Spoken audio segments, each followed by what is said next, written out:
I am Ari Bendersky. I'm standing outside the Runaway Train Diner in Brownwood, Texas.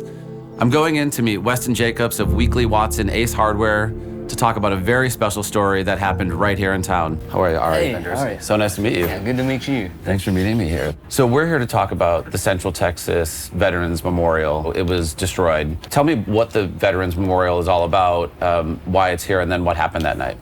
So there's actually a group of veterans here in town that have sponsored this thing and have been working on it for years. Do we know how they fell and were broken? It was just an act of nature. Something bad happened. We had straight line winds the night before in excess of 70 miles an hour, and these are big flat stones up on a hill. And then when we actually went out and saw the stones that had fallen, I was out there one day and there was a mother that was out there, and thankfully the stone that had her son's name on it, who had died in Iraq, had not fallen. And just seeing the way that it impacted her, she was out there touching where her son's name was and understanding, here's a stone that's still standing, and there's people that their sons' names are not there anymore, and the way that it impacted them so severely, it still gets me a little choked up thinking about watching her do that and how much that meant to her. How did the town get involved? We wanted to be in line with what was already happening. We want you to make a donation towards the folks that have worked so hard on putting these monuments up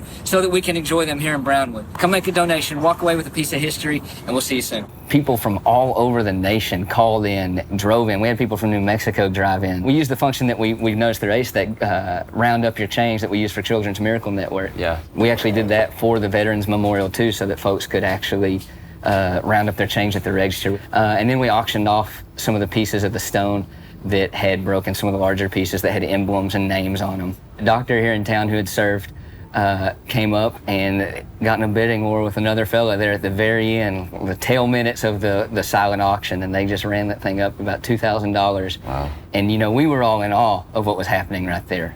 He was trying to support the Veterans Memorial, but also he was just doing a good thing for the community. And then he wins it, and we're all excited and shaking hands, and he turns around and says, "Keep it here." And so now we've got it displayed at the store. We've made a frame for it, and so it sits on our front porch, so when people walk in our store, they remember what happened here. Yeah. And actually we're coming up on it right here. Told you it was pretty close.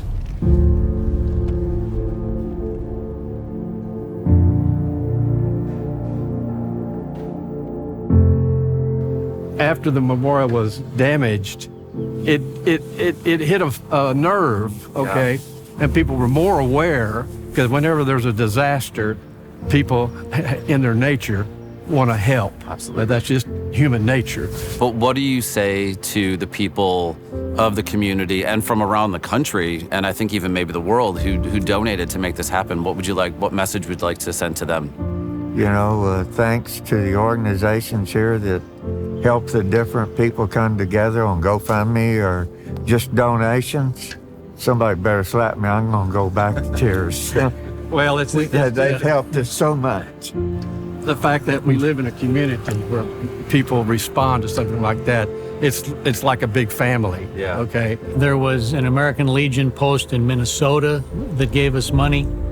There were 336 donations on the GoFundMe page from all over the country. That's great. So, but the main person who helped was Weston Jacobs. When he auctioned off pieces of the broken tablets, he gave us a check for $11,000. That's fantastic. And then he pushed the GoFundMe page and gave us another check for $18,458.22. So we will be forever thankful. So the folks that we were just talking to have a lot of gratitude for the work and the effort that you put in to helping make this possible. How does it make you feel knowing that you and your staff really made this whole thing a reality for the town? I'm conflicted. There's a lot of men that put a lot of men and women that put a lot of love and a lot of work into this place, and I, above all else, want these names to be what's remembered. I'm thankful.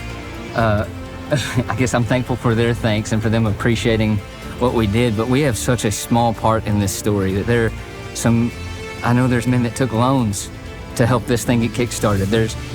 People put so much love and effort into this memorial that's the story I really want told. We're grateful for the appreciation, but if it's not to remember those who served, those who died, those who fought, then what was it all for?